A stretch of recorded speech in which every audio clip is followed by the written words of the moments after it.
Mesdames, Messieurs, bonsoir et merci d'honorer ce rendez-vous de l'information sur Equinox Télévision. Babia Jonathan, good TV.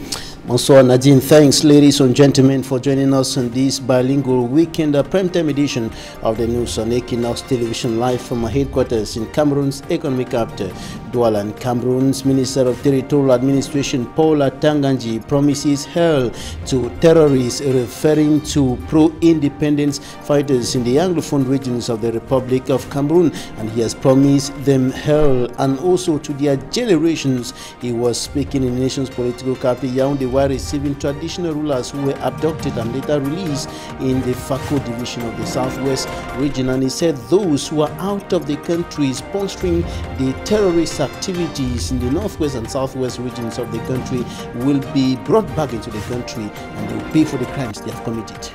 À la une de ce journal, le gouvernement met fin au suspense sur le choix de l'entraîneur sélectionneur de l'équipe nationale du Cameroun. Clarence Seedorf est désormais sur le banc de touche des Lions indomptables du Cameroun. L'annonce a été faite ce samedi par le ministre des Sports, Pierre-Ismaël Bidounkpat, a également démenti la rumeur sur le retrait de l'organisation de la CAN 2019 au Cameroun. À l'approche du scrutin présidentiel 2018, la Commission nationale des droits de l'homme affiche son inquiétude face à la radicalisation de la crise anglophone qui, selon elle, pourrait entacher le déroulement du scrutin. La Commission propose une ligne de conduite afin d'éviter tout débordement. C'est à suivre au cœur de ce journal.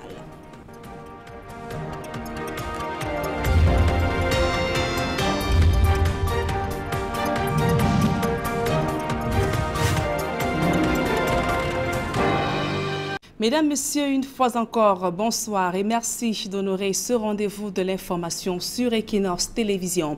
C'est la fin du suspense dans la tanière des Lions indomptables du Cameroun. À quelques mois du coup d'envoi de la CAN 2019, le gouvernement a enfin dévoilé le nom de l'entraîneur sélectionneur de l'équipe nationale de football du Cameroun. Il s'agit de Clarence Seedorf.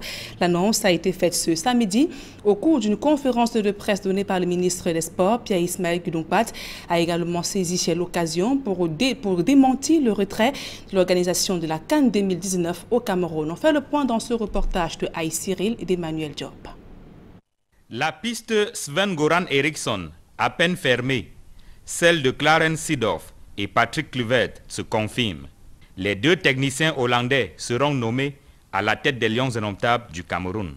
La commission ad hoc mise en place par le comité de normalisation de la FECAFOOT est constituée d'entraîneurs chevronnés, expérimentés, a fait des propositions qui ont été reçues par la tutelle et transmises à la hiérarchie.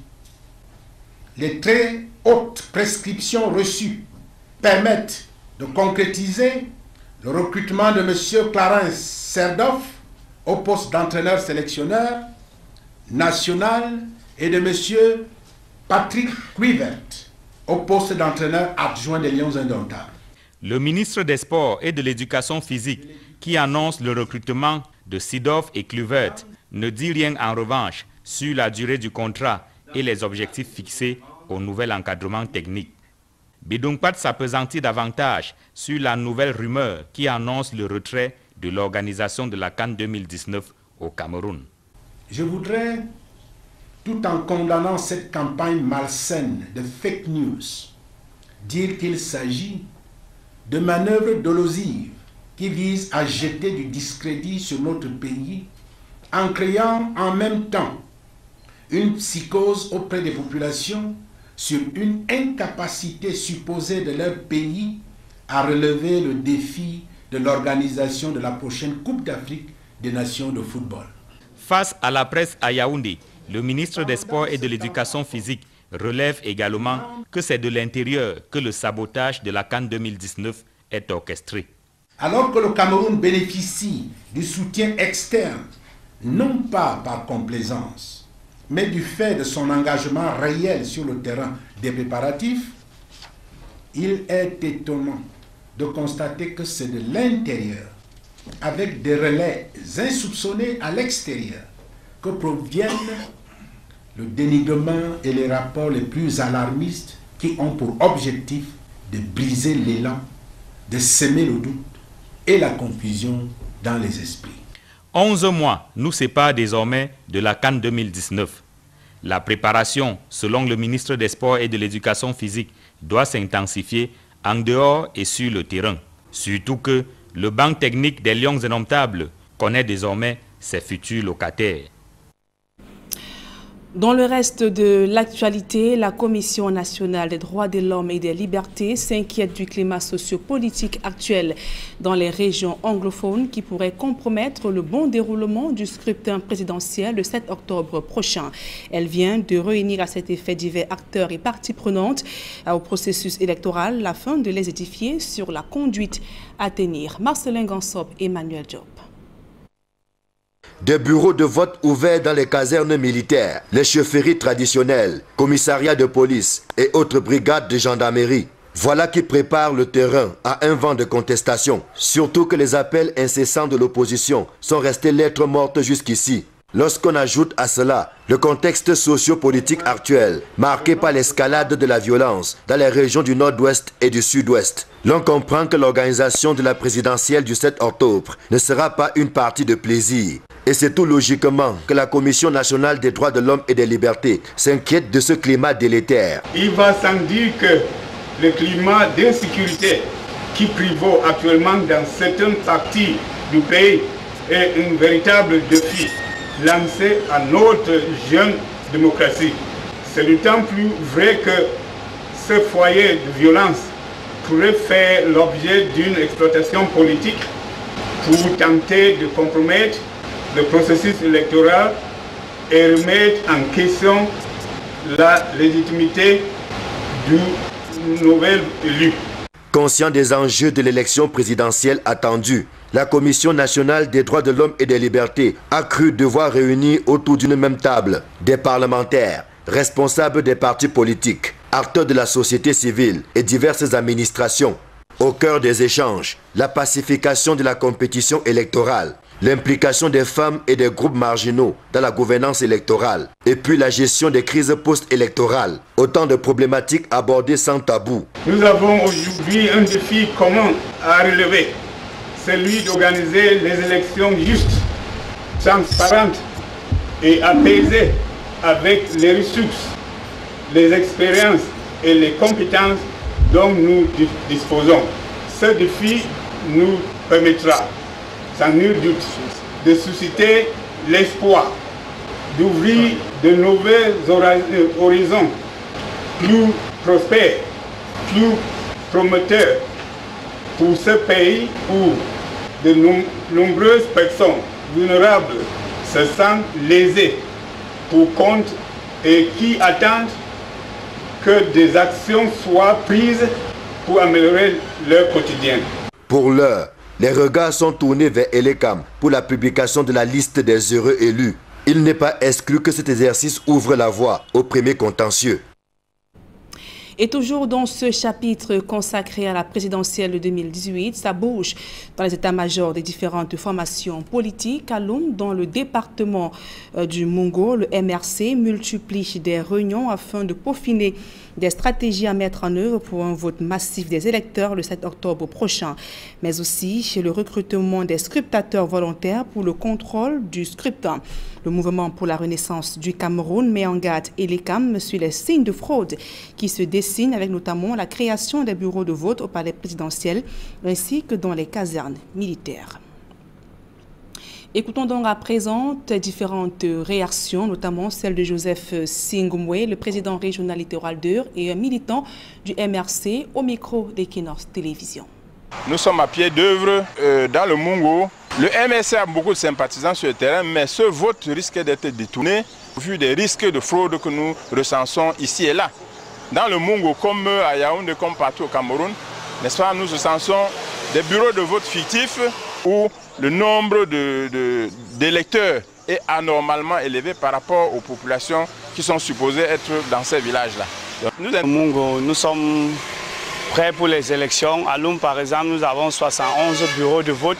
Nous préparons presque 218 scrutateurs et que notre tireur de pénalty soit sûr qu'à Loum, tout est garanti pour la victoire du MRC. Dans un tout autre registre à présent, il y a dans le département de la Sanaga-Maritime, un litige foncier divise les fidèles de l'église presbytérienne à un tiers. L'église soutient que le terrain querellé leur a été offert par l'ancien préfet, alors que l'autre partie se réclame propriétaire de cette parcelle et affiche et brandit un titre foncier. Plus de précisions avec Rodrigo Ngassi, Gladys Sidi.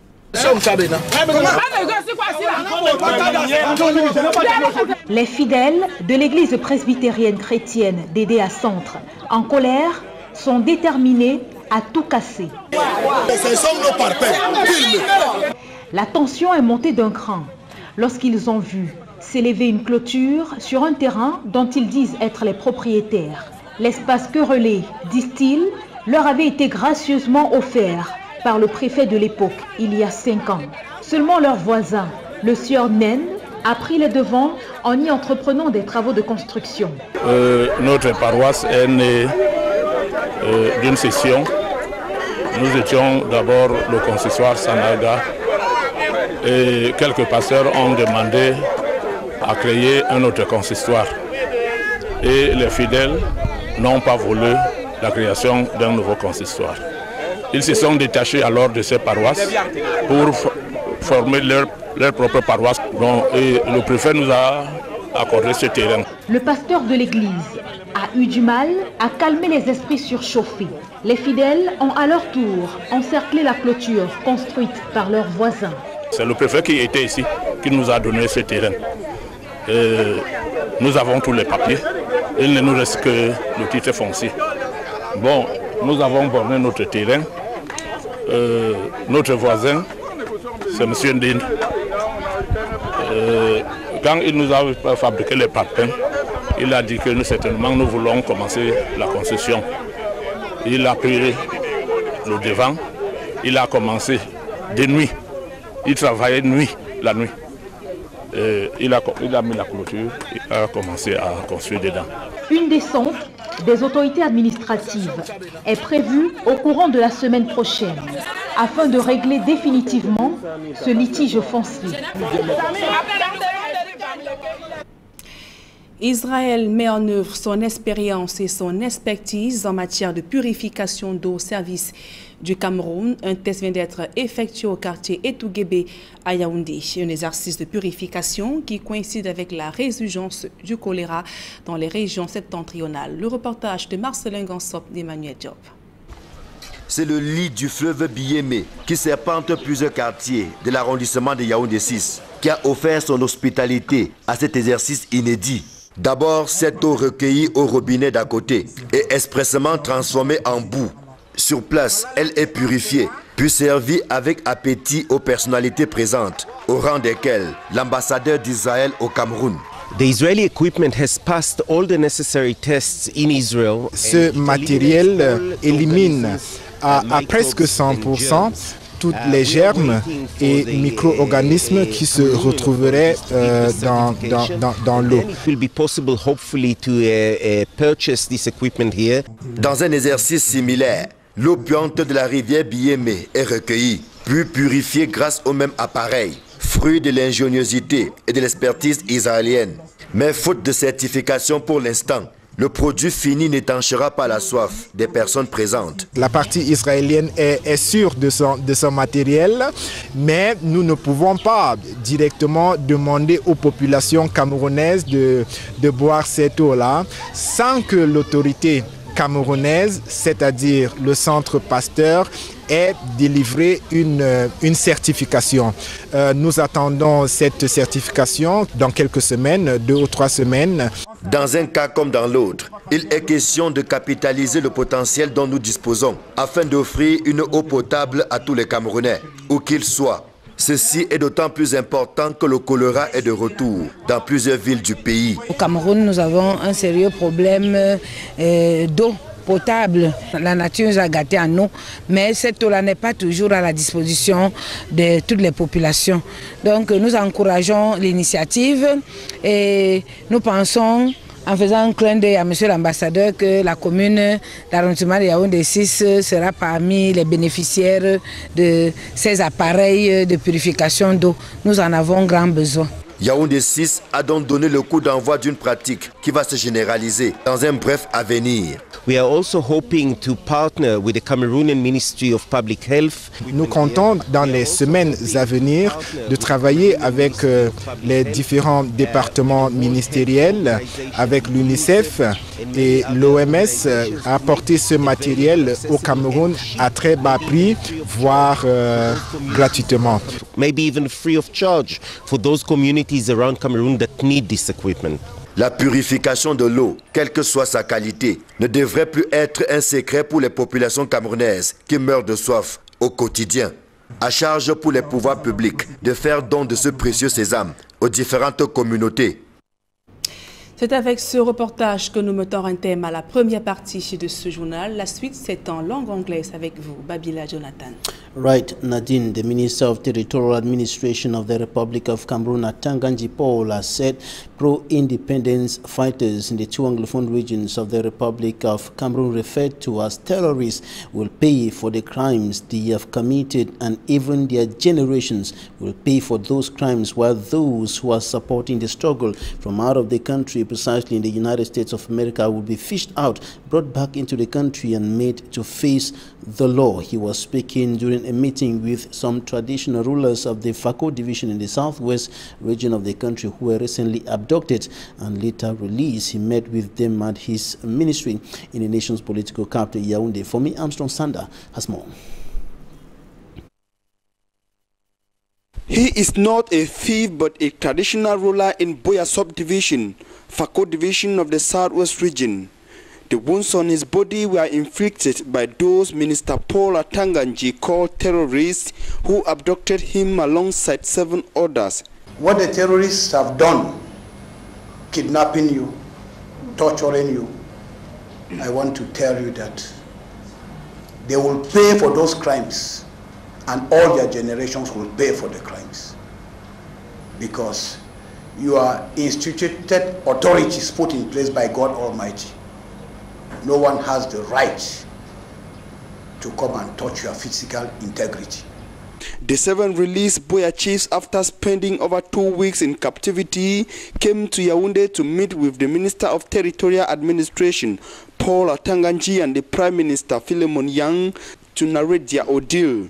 On behalf of the head of state, President Paul Biya, Minister Paul Atanganji comforted them, saluted their courage, and promised to deal with their kidnappers. Tell the young people who are in the bushes to come out. If they don't come out, we'll go and take them out of the bushes, and they'll end their lives in jail. According to Paul Atanganji, Cameroonians have rejected secession, and the only future for secessionists is in a united Cameroon under the leadership of President Paul Biya. It's time for them to leave the bushes and to come back inside the Republic. Cameroon is one and indivisible. We don't negotiate national unity. It is not a subject for any discussion. President Paul Biya has given the 2 English regions their own part of the national cake. He has given us even more than what we expect. President Paul Biya went far beyond what the lawyers and the teachers were asking for. He gave them what they did not expect. To the traditional rulers released by those he referred to as terrorists, Minister Paul Atanganji said the so-called terrorists have been weakened. He also urged Cameroonians to be courageous, showcase patriotism like Me Ekema Patrick of Boya, whom he referred to as a model. The 7 Boya chiefs were released at the start of this week, without one of them who died in captivity. The Territorial Administration Minister Paul Atanganji indicated that all those who are struggling to restore the independence of the former Southern Cameroons are fighting a lost battle, and that all those who are financing the struggle from out of the Republic of Cameroon will be fished out, captured and brought back into the country, as was the case with Sisiku Ayuk Tabe and the other separatist leaders who were captured in the Federal Republic of Nigeria and brought back into the country. Here's an extract of what he said concerning this. I want to give special thanks to the mayor of Boya, who is here in front of all of us. He is a patriotic Cameroonian. He is a model. He's an example. And in these challenging moments, we need courageous people like the mayor of Buea. Otherwise, the terrorists will think that they are gaining grounds. They are not gaining grounds. The terrorists are in an adventure which will not last for long. There is no future for them. The only future you have is the future inside the Republic of Cameroon under the leadership of President Paul Biya, who knows this country better than any of us. President Paul Biya has made enormous sacrifice for the past 2 years. He listened to the lawyers, he listened to the teachers, he listened to all the associations. He sent the Prime Minister, head of government, to go down and dialogue and discuss with Cameroonians. And when the Prime Minister, head of government, brought back the results, the President of the Republic took important decisions to solve most of the issues raised by the teachers and by the lawyers. Nothing, I say nothing, can justify the acts of terrorism which are ongoing in certain parts of our country. And I want to tell you, Your Royal Highnesses, that Cameroonians have rejected violence. Cameroonians have rejected the call for secession. And in any case, they have no means. They cannot fight the state. The terrorists, they are just a small minority. They cannot fight the state. They have no means. They have no support, be it at the national or at the international level. The terrorists are isolated. And sooner or later, we will tell you that break time is over. President Paul Biya has given firm instructions to the forces of law and order to protect the civilian population, but at the same time to track down all the terrorists and the criminals and hand them over to the justice. Cameroon is a state of law. And I want to tell you that all those who have committed atrocities will have to pay for their crimes. Your Royal Highnesses, the terrorists have raped more than 1,280 young girls aged between 11 and 14 years who are not more going to school. The terrorists are recruiting young Cameroonians, young boys, 12, 13, 14, 15, 17 years, you can see them, who are not going to school. The terrorists have hindered important projects, development projects, the roads which are to be tarred. They have destroyed public and private property. But I can tell you that everything is under control. Everything is under control. The Republican forces of law and order are doing everything to track down the terrorists. I can tell you that they are just a small minority. And I'll also tell you that all those who are funding the terrorist activities in Cameroon, who are out of Cameroon, have been clearly identified. Very soon, another plane will go back and bring them to Cameroon as the plane that brought the 47 from Nigeria. Another scandal hits another public hospital in the Republic of Cameroon. Shocking pictures of nursing mothers and their newborn babies went viral on social media in the past 48 hours. The pictures have triggered national and international criticism. Sources from the maternity ward of the Yaoundé Central and Modern Child Hospitals testified that they were retained by medical officials over unpaid medical bills after delivery. A majority of the victims had their babies through an operation, and the director of the Central Hospital has debunked the claims, stating that the viral pictures, or the pictures that went viral on social media, are fake. He said that the hospital, that is the Yaoundé Central Hospital, has a duty to protect and treat the patients, especially nursing mothers, and the director did not, however, rule out the possibility that those with unpaid bills are in the hospital. He, however, stressed that on what he considers as the proper management of patients in a necessity, which is a necessity. It was during a press conference in Yaoundé yesterday. Now here's an extract of Joseph Pierre Fouda. He is the director of the Yaoundé Central Hospital. This morning by media that 10 women were sequestrated at the Central Hospital after surgery, cesarean section, after delivery by cesarean section. And when I've seen the picture, I've noticed that these women are on the ground. They are breastfeeding their children without any anguish. Yeah. And the beds are well dressed. They are two beds well dressed. The door is open. So how can 10 women with babies live in a small room like that?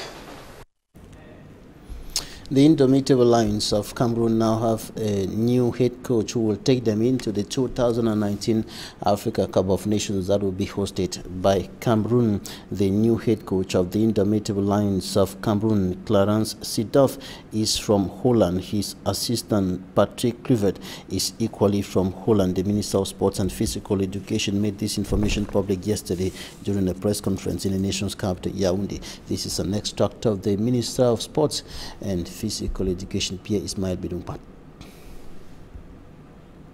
The ad hoc commission put in place by the Normalization Committee of FECAFOOT, made up of competent trainers, came out with some propositions that were granted to the Ministry of Sports and Physical Education.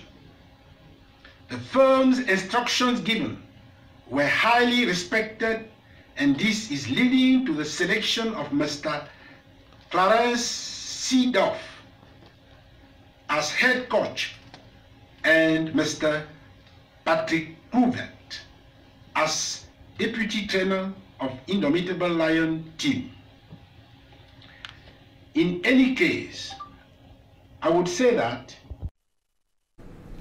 Cameroon's Minister of Sports and Physical Education, Pierre Ismail Bidumpat, who was speaking to reporters in the nation's political capital, Yaoundé, earlier today. And that's it for this edition of the news on Equinox Television. Thanks for staying with us. Good night. Good night, Nadi.